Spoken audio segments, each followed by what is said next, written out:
أعوذ بالله من الشيطان الرجيم بسم الله الرحمن الرحيم الحمد لله رب العالمين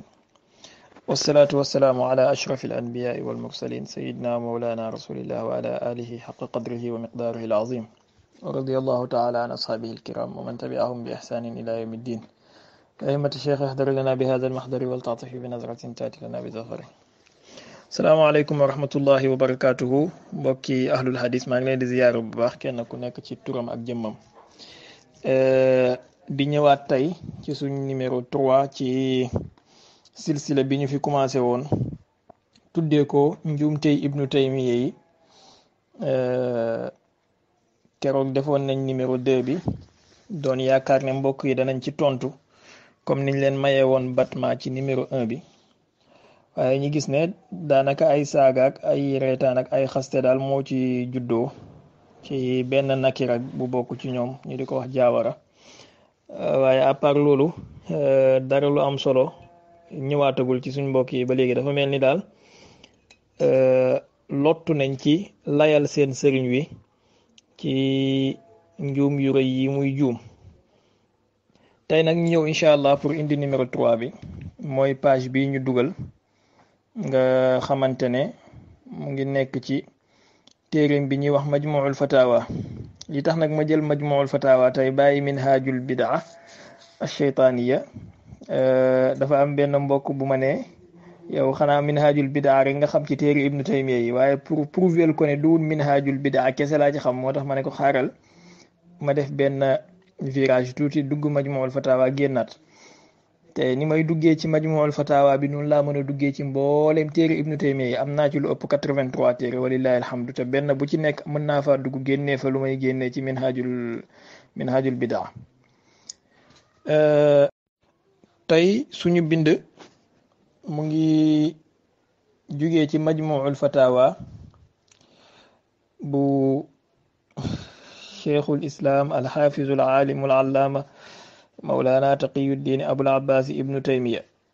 ci volume 4 ci page 417. Ibnu Taymiya indi wax ju gudd, waaye ma jël ci li nga xamante ne mooy sama mahallu shahid. muy wax ne wa amma qawluhu man kuntu mawlaahu fa aliyun mawlaah allahumma waali man waalaah ilaah, maanaam wa aadi man aadaah moo ci topp, waaye mu ixtisaar def ilaah. yonentu bi alayhi salaatu wasalaam ibnu taymiya mu ne amma waxu yonentu bi sallallahu alayhi wa sallam gi mu wax ne képp ku ma di sa sang sayidna ali ibn abi talib mooy sa sang ba xadis bi jeex, ndax yonentu bi moo wax loolu ci sayidna ali ne képp ku ma di sa sang sayidna ali mooy sa sang. ibnu taymiya mu ne fa haza laysa fi cheyin min al ummahat illa fi tirmizi wa laysa fihi illa man kuntu mawlaahu fa aliyun mawlaah wa amma ziyadatu fa laysat fi lxadis wa su'ila anha alimamu ahmad fa qaal ziyadatun kuufiya la rayba annaha kazibun li wujuh. lii mooy suñu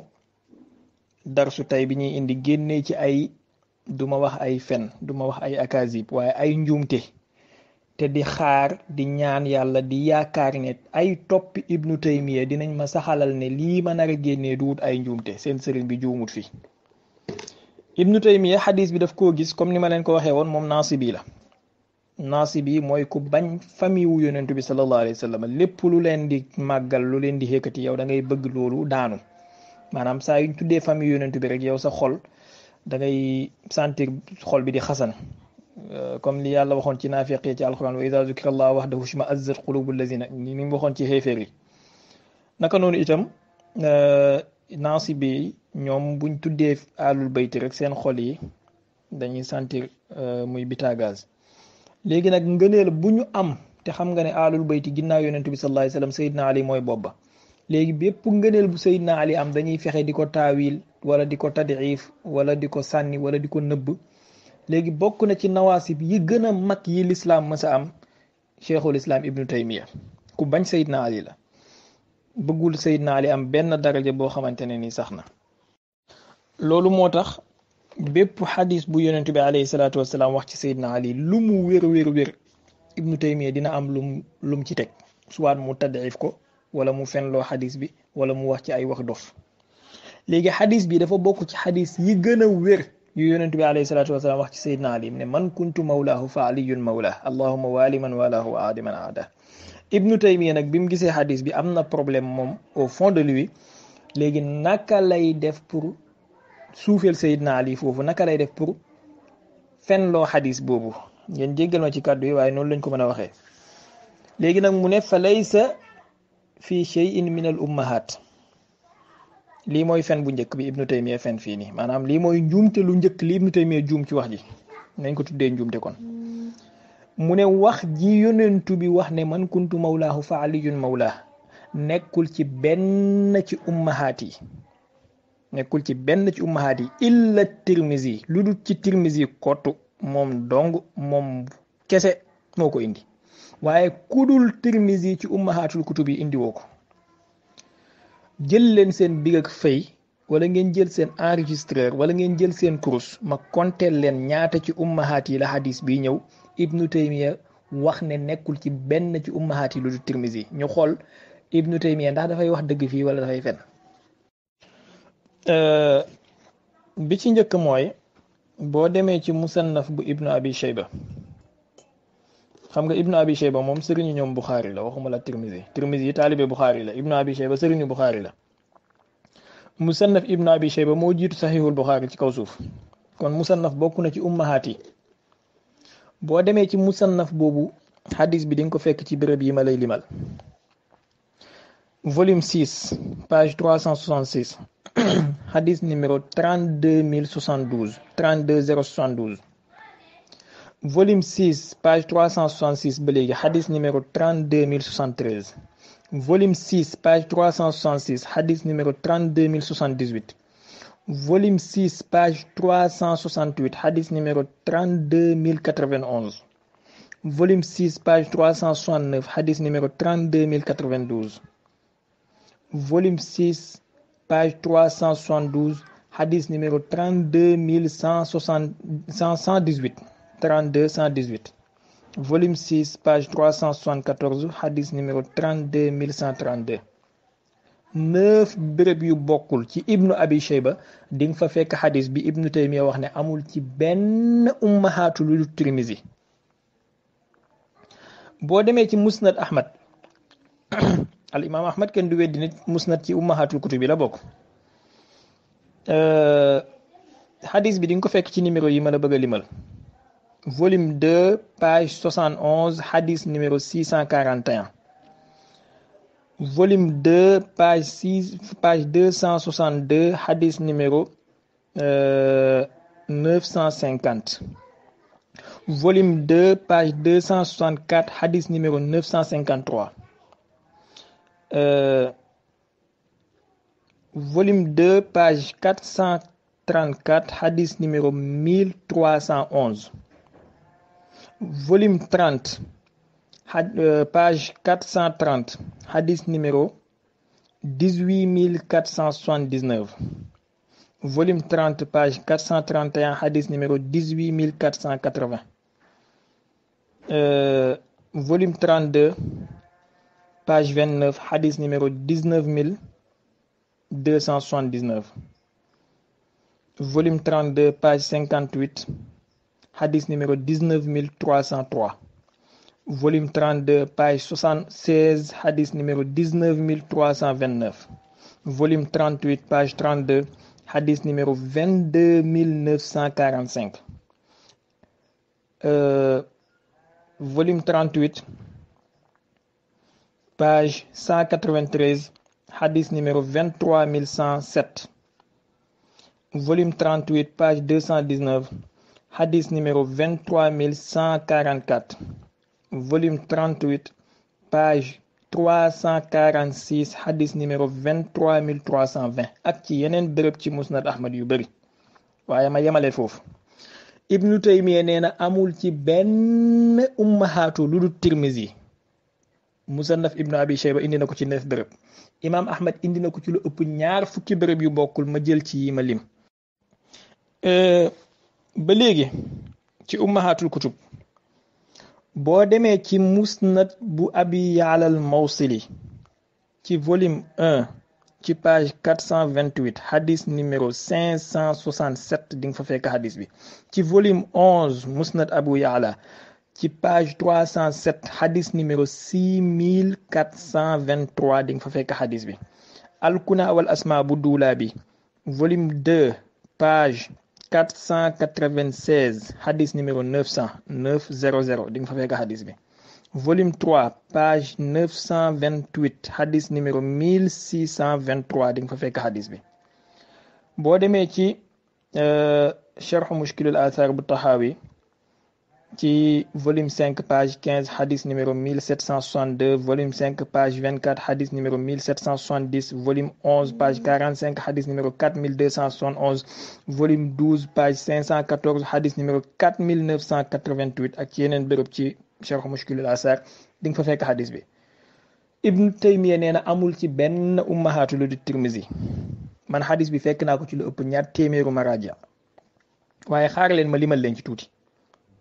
musnadu Shashi volume 1 page 126 hadis numéro 64 di nga fa fekk hadis bi. volume 1 page 165 hadis numéro 106 di nga fa fekk hadis bi. mu'jam bu Ibnul Arabi volume 2 page 803 hadis numéro 1643 di nga fa fekk hadis bi. ash-Sharia bu Ajuri ci ay bërëb yu ëpp 40 places waaye xaaral nga jël ci tuuti. volume 4 page 2043 hadis numéro 1513 volume 4 page 2044 hadis numéro 1514 hadis numéro 1515 ak yeneen bërëb yu bëree bëri di nga fa fekk hadis bi. al mu'jamul awsat bu al imaamu Tabarani volume 1 page 111 hadis numéro 346 volume 2 page 24 hadis numéro 1111 hadis numéro 1966 ci volume 2 hadis numéro 2109 ci volume 2 hadis numéro 2110 ci volume 2 yëpp ci mu'jamul awsat bu al imaamu Tabarani. al mu'jamu saghir bu Tabarani hadis numéro 175 hadis numéro 191 al mu'jamul kabir ba léegi moom tamit ñett yëpp yu imaamu Tabarani la ci volume 3 hadis numéro 3049 hadis numéro 3514 hadis numéro 4052 hadis numéro 4049 non afwan 4053 4983 ak ci yeneen bërëb. musnadu Shaamiyin bu al imaamu Tabarani ba léegi volume 3 hadis numéro 2128 Ibnu Taymiya nee na amul ci benn ummahaatu lu Tirmizi. palaas yi ma la wax nii yëpp boo ko ci fekkul ñi woon nga poñe ma. mu'jam bu Ibnul Maqari hadis numéro 14 ci volume 1 ci page 35 volume 1 page 36 hadis numéro 17. al mustadrak bu al imaamul Hakim volume 3 page 119 hadis numéro 4578 volume 3 page 126 hadis numéro 4601 volume 3 page 419 hadis numéro 5594 volume 3 page 613 hadis numéro 6272 ci mustadrak bu al imaamul Hakim. hilyatul awliya bu Abu Naim volume 4 page 24 volume 5 page 26 volume 5 page 363 di nga fa fekk hadis bi. al muxtaar bu Diyaa'ul Maqdisi hadis numéro 479 hadis numéro 481 hadis numéro 937 ak ci yeneen bërëb yu bëree bëri ci muxtaara. mawaaridu Zam'aan bu fi zawaa'id Ibn Hibbaan bu al Haythami hadis numéro 2204 ci volume 7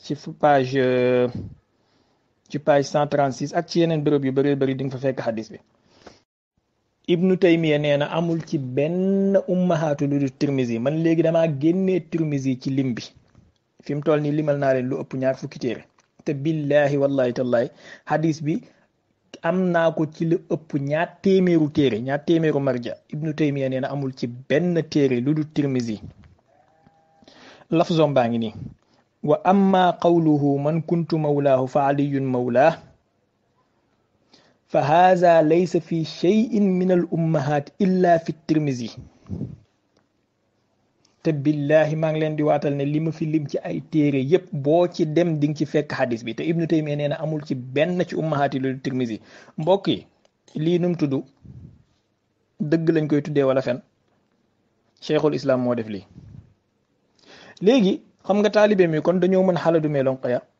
tem ñi ñëw ne la non non non non yow tu n'as pas compris suñ sëriñ bi jubluwu ci téere yi ngay lim ni yëpp amul benn solo suñ sëriñ bi bu waxee ummahaatu loolu istilaaxam la xëy na kutubu sitta yi la ci jublu kutubu sitta yi ñoom ñooy buxaari ak muslim ak yeneen ñeent sunan yi sunan nasaayi sunan abi daawud sunanu tirmisi sunan ibnu maaja foofu tamit boo ko waxee ma ne la ba léegi sa sëriñ bi dafay fen ibnu taymiya waxul dëgg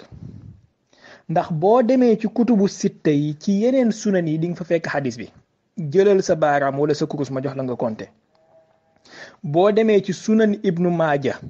ci volume 1 ci page 45 ci xadis numéro 121 bul avancé bul dellu ginnaaw 121 1 2 1 taxawal li nga fa gis man kuntu mawlaahu fa aliyun mawlaa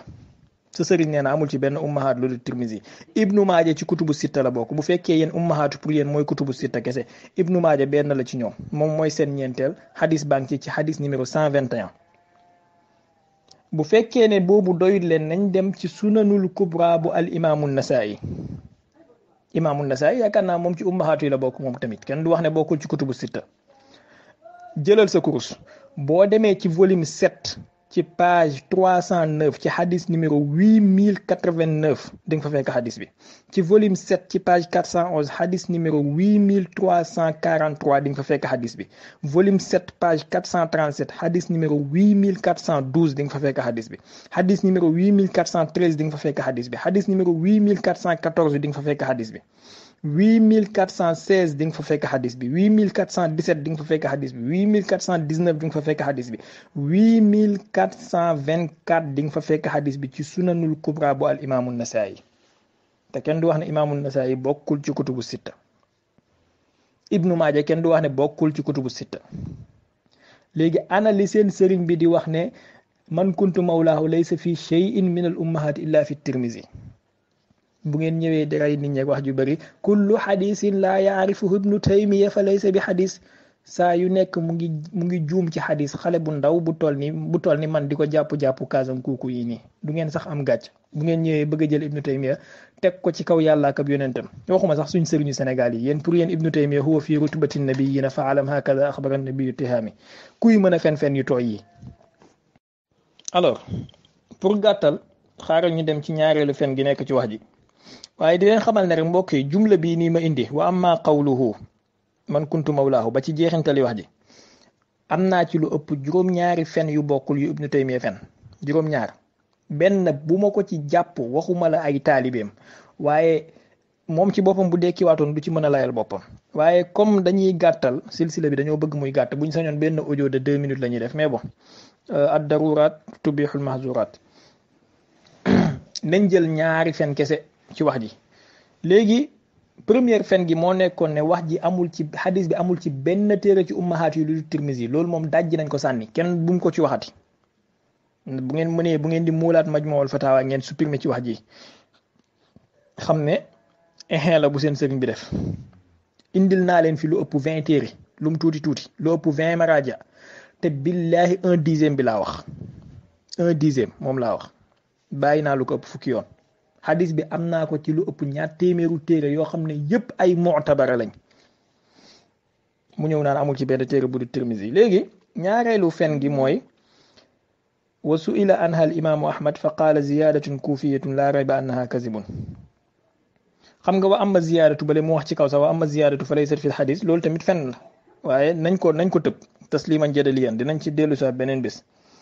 léegi nañ jël bu mujj mooy wa su'ila anha al imaamu ahmad fa qaala ziyadatun kuufiyatun laa rayba annaha kazibun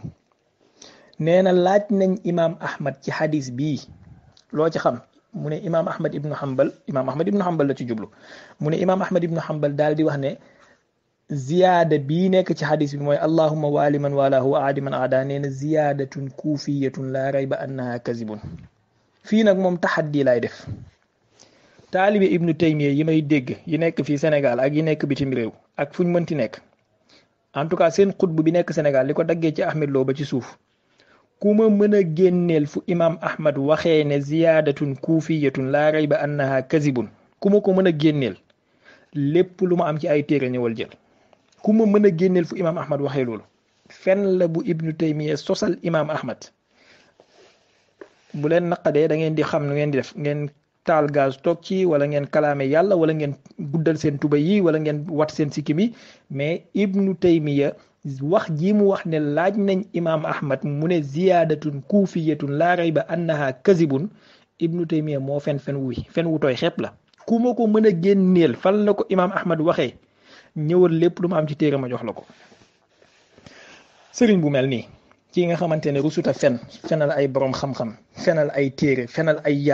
yàlla ak yonentam ngeen taxaw naan ko cheikhul islam Majduddin Taqiyuddin Abul Abbas ibnu kullu hadisin laa yaarifu ibnu taymiya fa laysa bi hadis mu ngi wax ci hadis ay fen yoo xamante ne xale yu ndaw ñoo koy jàpp te du mën a yëngatu